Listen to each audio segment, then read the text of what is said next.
If you've been paying attention to social media, if anybody has been through the pages, the streets of social media, you would have seen this guy. You have seen him somewhere calling himself a Mbinga and giving out a lot of cars and a lot of cash for free to everybody else. And at some point I wanted to say something about this situation, but I just thought it didn't have any weight. But credit to Dug Up. These guys have done an amazing episode on this guy, and I would encourage everybody to go watch the full video. Please, I'll put the link in the description to the full video that this gentleman at Dug Up did. Please, it's an amazing video. Please, you need to go watch it. And if you watch this one, you must share so that many people can be aware of what is actually going on in our country, Zimbabwe. Absolute insanity, blatant corruption. Imagine a toilet that costs more than a car. Not a fancy toilet, not a gold-coated toilet, just a normal no-flush toilet costing more than a car. Well, Zimbabwe's election management body, ZEC, paid thousands of rands for toilets in an inflated deal that benefited none other than Wicknell Chivayo. Here's what kicked things off. A financial intelligence report, one of those no-nonsense types. It was sent to Zimbabwe's financial intelligence unit. The message in that report was loud and clear. It was basically the South Africans saying to the Zimbabwean authorities, hey, there's something fishy going on with the South African company called Renform CC and a guy called Wicknell Chivayo. The purpose of that report was to alert the Zimbabwean authorities to possible acts of money laundering and other financial crimes. It all started when Daily Maverick, the South African publication Daily Maverick, I've worked for them before, I've worked with them. They dropped an article exposing Renform's alleged role in 570 million corruption scandal involving Zimbabwe's election materials. Leaked documents that Daily Maverick probably saw, they showed wildly inflated prices, mysterious payments, and a curious character by the name of Wicknell Chivayo, who it was alleged had paid off government officials with proceeds from that particular deal with Renform. The budget was 1.1 billion rand, and it's our horror. Basically, between April 5, 2023 and May 16, 2024, Zimbabwe's finance ministry paid 1.167 billion to Renform CC, a South African company, a South African printing company that somehow ended up supplying everything from ballot papers to biometric kits for Zimbabwe's 2023 election. Roughly 800 million of that money, or from that 1.1 billion, once it got to Renform, boom, it went straight to companies that are owned by Chivayo.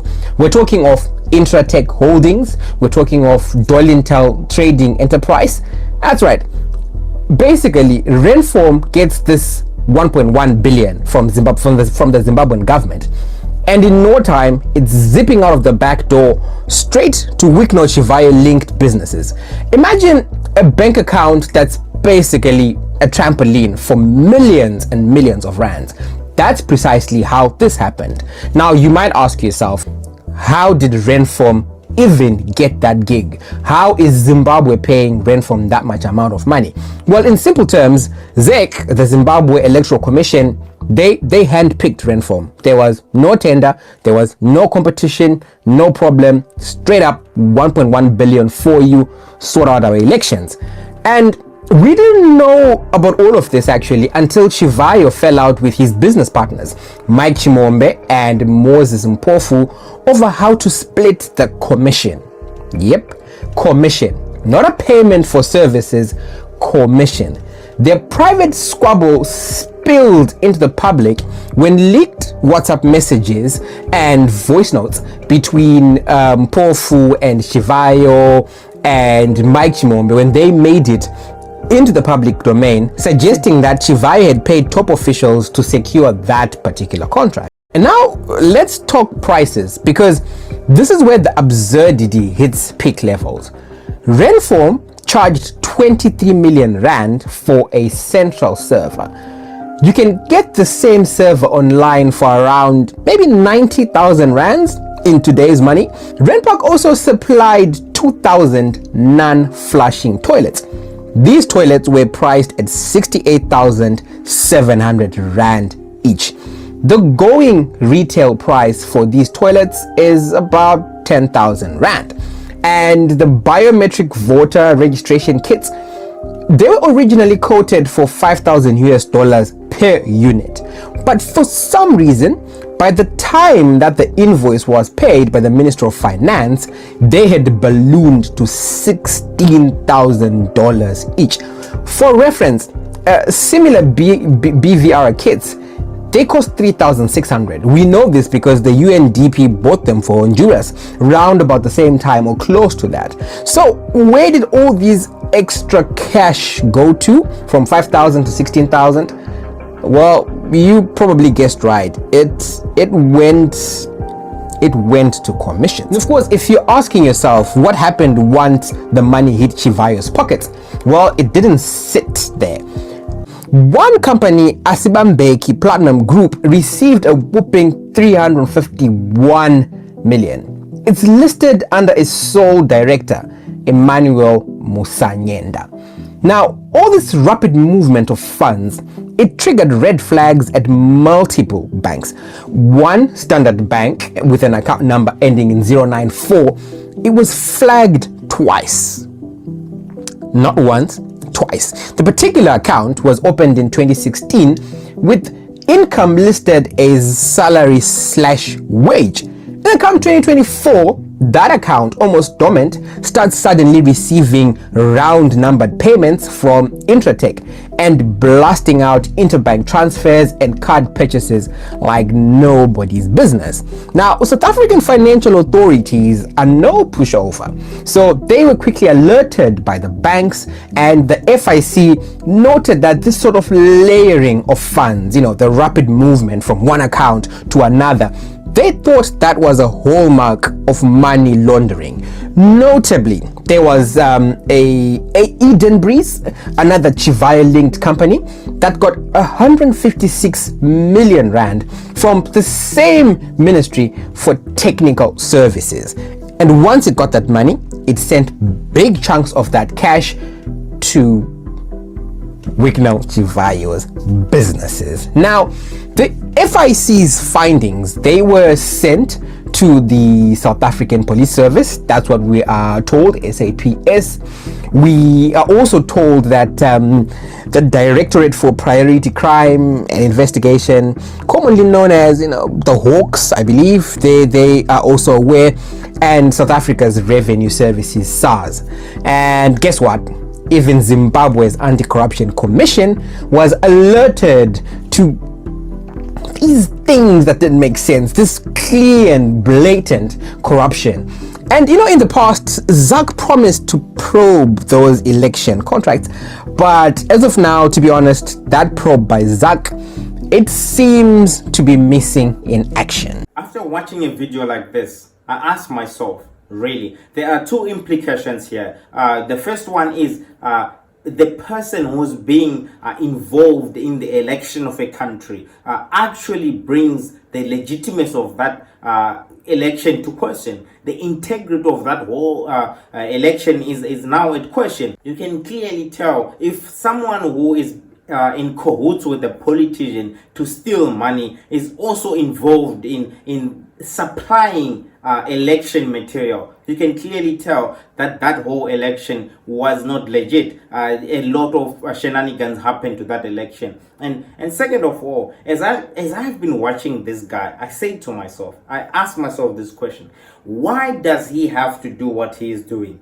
like parading money, showing off, and all that? If he was an internet guru or someone on the internet saying, "Look, I'm rich," and then come, I'll show you how to get rich yourself, and you pay me money, we would say, okay, legit, that's how this internet grind goes. I mean, we've seen the Andrew Tates of the world. That's how it's, we would say, call it fair play. But with this guy, I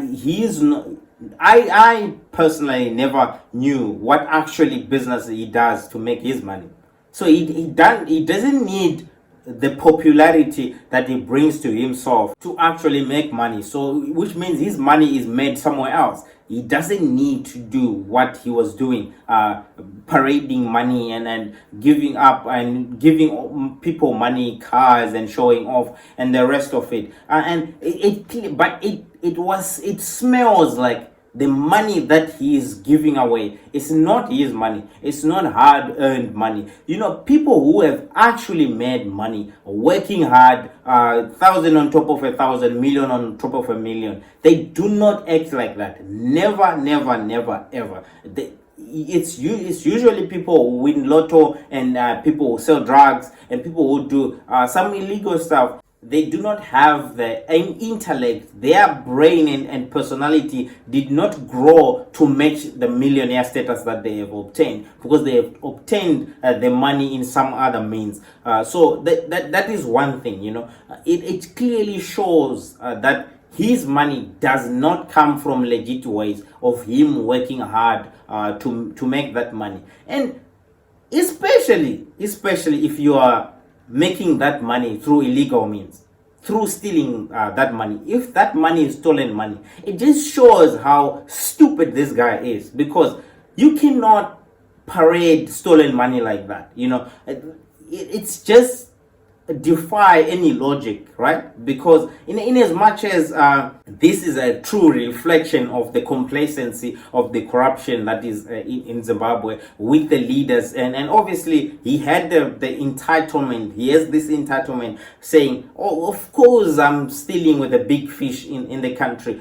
Who's going to do what to me? But at the end of the day, it's still not a smart move, because at the end of the day, when that guy goes down, you are also going down. That's how stupid they are, and it also shows how we can talk about complacency and how common it has become, that people just steal money and the corruption has become a norm in the country. But also shows the immaturity and foolishness of some of our politicians, because if you are a politician and you are stealing the country's money with this guy, I'm sure if you are clever enough, you would pull this guy aside and say, no, look, we can't do that, because at the end of the day, this thing is going to get exposed by the way you're moving, right? You would assume that this will be something someone would think about, but unfortunately, they don't. The complacency is next level, and corruption has deepened and worsened to the point that it is spread all over the internet. I remember the president himself was asked the question about this guy, and he gave really an intangible answer, claiming that maybe he doesn't know him or what have you. And it's crazy to me to think that a country would have a situation like that. If it's actually true that the South African authorities, if anybody, if you know much about the South African system, yes, you might be able to steal, but you must be able to do it in a very, very clever way. There are systems in place that will flag those things, bank accounts, and the investigators, the FICA body, they are very, very smart with these things. Yes, things fall through holes somehow, but they are very, very vigilant. I remember if you remember that other Zimbabwean ugly guy who was going around, who became popular with a truck business or something, who did the same thing. In few days of him trending on social media, they went after him and he had to run away, because they would uncover certain things that he was doing illegal. It's basic sense. It's common sense that if you are stealing money, you can't parade it like that. People would say, some people would say, yes, it's because there's a need to validate yourself. You know, if you have some other insecurities in your life, you want to compensate it with showing off with money and stuff like that. You know, and you kind of want to get this sense of self-esteem and feeling good about yourself, because you know, if you look at yourself in the mirror, you see a potato that takes away your confidence. Now you want to compensate with money. But I digress. This is actually insane. You know, if it is any country in the world, you know, in the Western world, people would be in the streets tomorrow.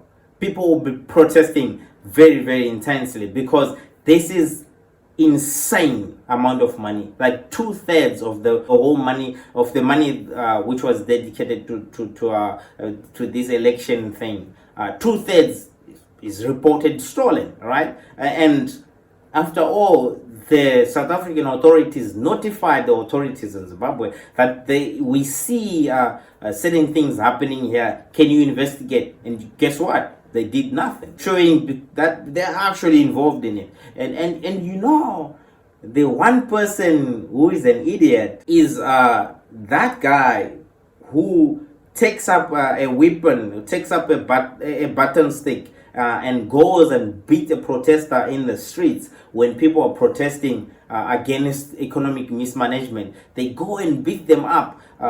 But when things like this are happening, that just shows how foolish we are as black people, as Zimbabweans, I would say. We are so dumb. I don't understand. How could you be so ignorant? You know, there's this ancient Chinese philosopher who said a dangerous man is a man who obeys commands without asking questions. You know, that guy, that soldier and that police officer who is given orders and just goes and carries it out without asking a question, that guy is a problem in the society.